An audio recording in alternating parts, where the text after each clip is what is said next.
Assalamualaikum warahmatullahi wabarakatuh.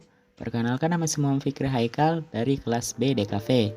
Kali ini saya akan mempresentasikan materi metodologi desain pertemuan ke-12. Metode evaluasi dalam metodologi desain.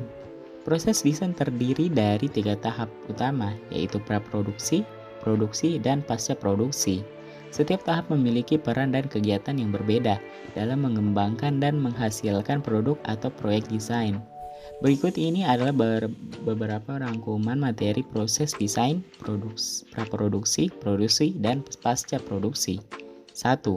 Praproduksi, analisis kebutuhan.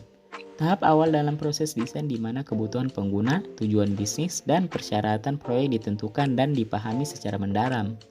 Riset dan perancangan konsep melibatkan eksplorasi dan pengembangan konsep desain awal berdasarkan analisis kebutuhan.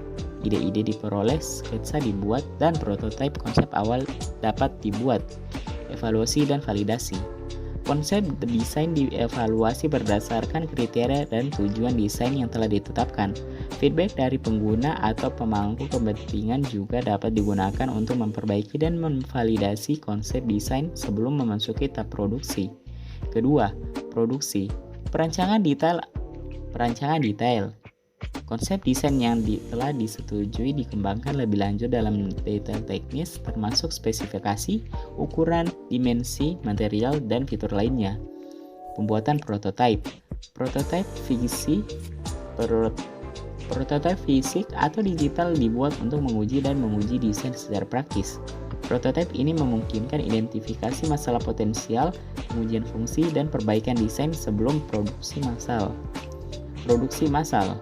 Setelah desain atau prototipe telah divalidasi, produksi massal dimulai. Ini melibatkan pembuatan produk dalam jumlah besar sesuai dengan desain yang telah diterapkan menggunakan teknik dan proses produksi yang relevan. 3. Pasca produksi. Distribusi dan peluncuran. Produk siap untuk didistribusikan dan diluncurkan ke pasar atau digunakan dalam proyek yang relevan. Distribusi dan pemasaran dilakukan sesuai dengan rencana yang telah ditetapkan sebelumnya. Pemeliharaan dan dukungan. Setelah produk diluncurkan, pemeliharaan dan pendukungan teknis mungkin diperlukan untuk memastikan kinerja atau kepuasan pengguna yang optimal. Perbaikan, upgrade, atau perawatan rutin dapat dilakukan jika diperlukan. Evaluasi dan perbaikan.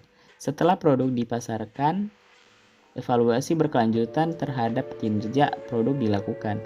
Umpan balik dari pengguna dan data pasar digunakan untuk memperbaiki desain dengan memperbaiki iterasi berikutnya. Proses desain merupakan siklus yang berkelanjutan dan iteratif, dengan setiap tahap saling terkait dan mempengaruhi satu sama lain. Penting untuk memahami dan mengelola setiap tahap dengan cermat untuk mencapai hasil desain yang sukses dan memenuhi kebutuhan pengguna serta tujuan bisnis.